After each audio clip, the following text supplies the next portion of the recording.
Good morning. Welcome back to Stories with Macy, and welcome back to my back porch.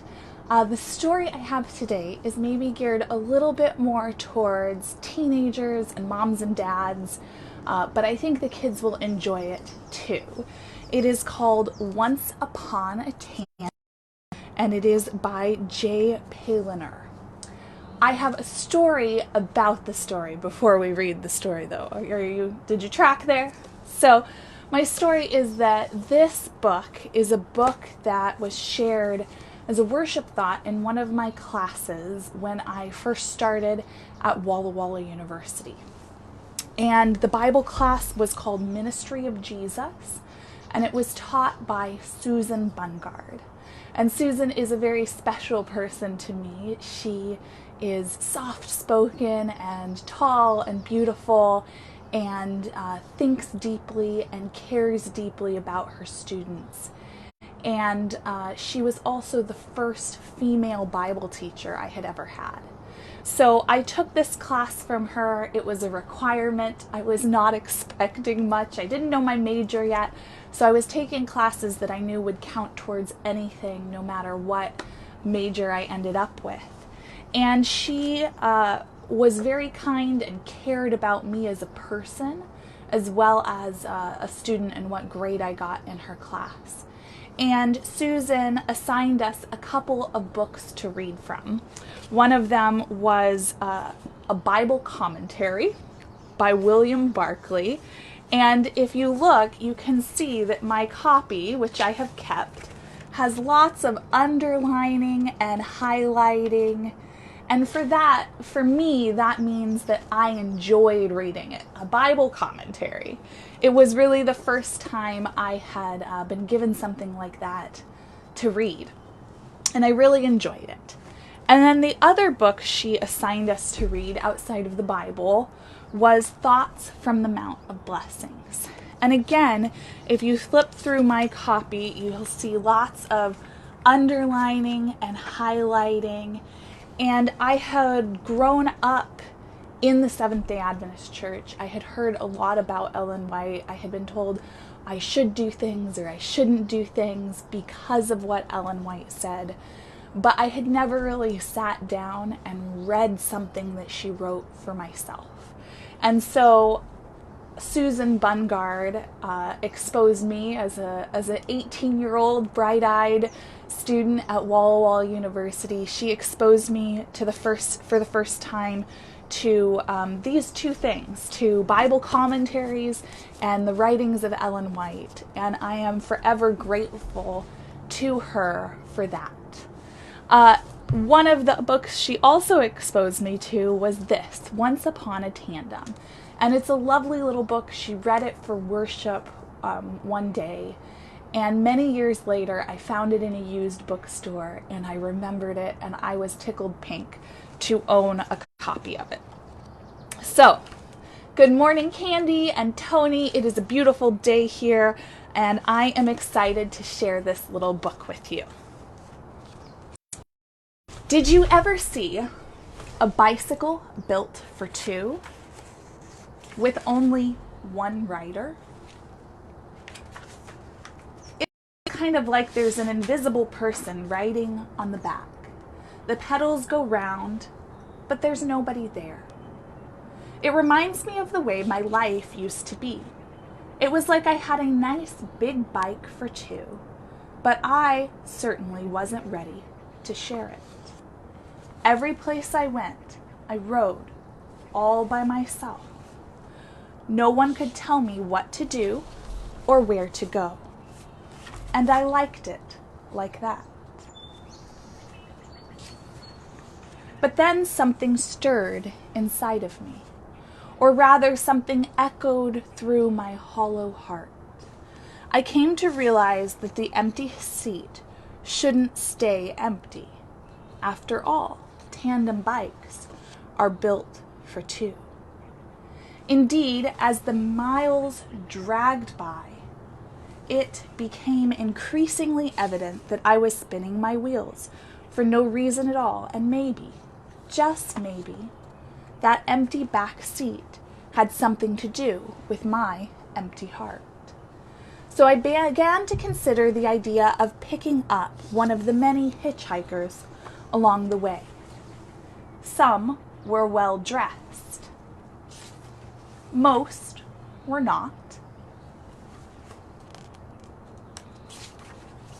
Some called out in lyrical voices, even calling me by name. Many of them, simply by disturbing their appearance, provoked me to speed up and race by.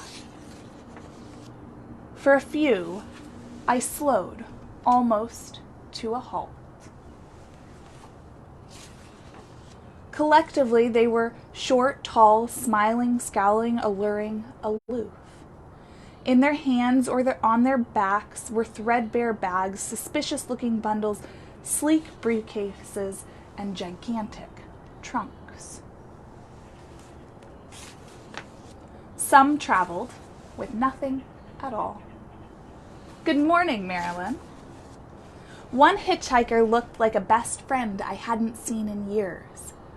Another wasn't trying to hitch a ride at all, but his hand-lettered sign told me he was quite eager to trade his single-seat racing bicycle for my twin-seated Tandem. I passed them all. I did not stop. And it began to look like my expedition would be solo after all. But then one day, on the crest of a slight hill, I did stop. For him. Please don't ask why. Looking back, I surprised even myself when I invited him to share my bike and my journey. But something told me, maybe even he told me, I forget, that he would be the perfect companion. So I invited him on, and we rode. He and I. But what's this? Perhaps I made a mistake, a huge one. My new bike mate isn't pedaling. He's dead weight. I'm working harder than ever, and he's slowing me down. Not surprisingly, I began to wonder why I ever let him on in the first place. Finally, I turn and say, "How come you never pedal?" With a wink and a smile, he replies, "I thought you'd never ask." And so life is better, easier. Pedaling with my new colleague, the miles breeze by. I reach my daily traveling objectives more quickly than ever. Still, there's something incomplete about this arrangement. When we arrive at my carefully chosen destinations, they are never as satisfying as I imagined they'd be. As soon as we arrive, I find myself wishing I were someplace else. No amount of map studying, atlas studying, or advanced planning is ever enough. I remain unsettled, always hoping that better things are waiting just over the next hill. Then, on an overcast day, better suited to sitting by a fire than riding a bike, suddenly the sun breaks through. At this moment, I realize that my traveling companion has been whispering directions to me the whole time. I hadn't heard him because I was too busy making my own plans. Now, when I take his advice, we wind up on shortcuts and smooth roads, and all roads seem to go downhill. Even when his directions contradict everything I'd learned before we met, his very presence gives me the courage to forge ahead. Despite my doubts and fears, I find myself bicycling down strange roads that are not even on my maps. I am learning to listen, to trust, to have faith.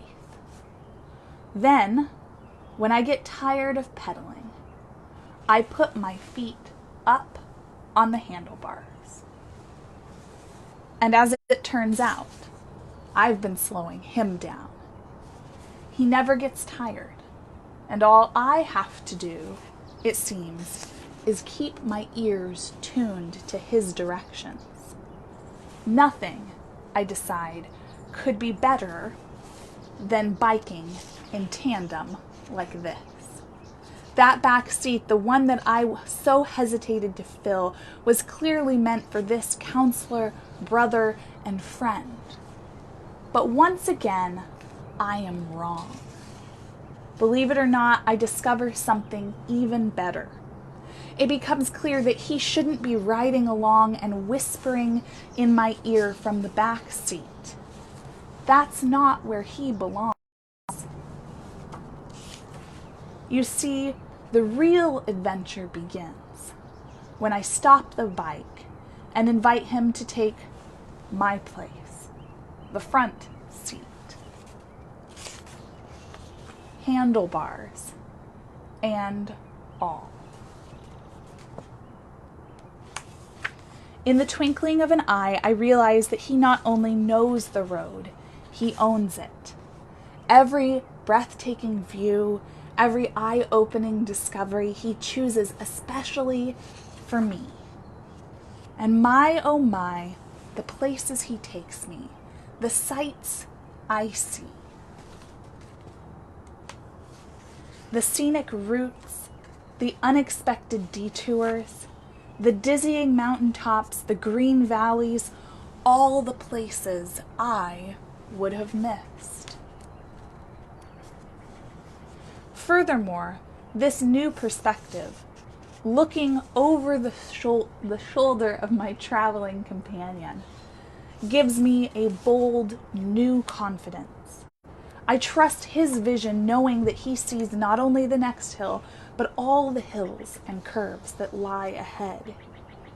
What's even more amazing is that sometimes we end up on strange, perilous roads strewn with rocks and brambles, or we are momentarily mired in mud and quicksand. When I least expect it, he may maneuver our tandem bicycle through a dark, narrow tunnel. But through it all, his calm becomes my calm. His strength becomes my strength. I know without a twinge of doubt that he would never allow even the bumpiest road to jar me from my seat. And yes, on occasion, he asks me to pedal. I know he doesn't really need my help, but gritting my teeth and pumping my legs for all I'm worth is just what I need to stay strong and focused on the journey. Oh, I still have my own handlebars, and to be sure, sometimes I hang on for dear life. But on a tandem bike, those back handlebars can't steer at all. So I go where he goes. And I wouldn't have it any other way.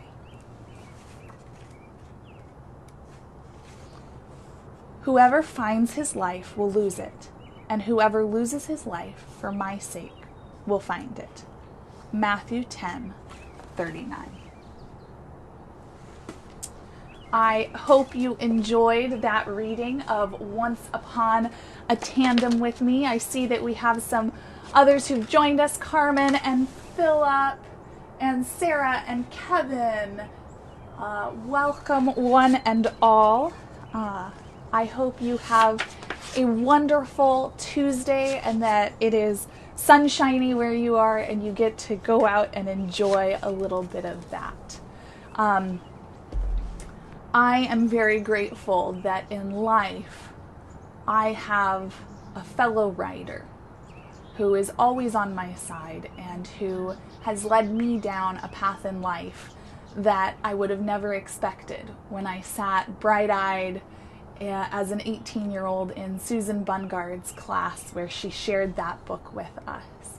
I never would have expected to be a pastor or to be living in Portland. That was very far beyond the path I had charted for myself. But I am so glad that God has brought me here to this place. And I know that if you will give your life over to God, that He will take you on a crazy, wild ride, and you will end up somewhere you probably didn't expect, but couldn't be more happy to be there. So have a wonderful Tuesday, and I will see you soon. God bless.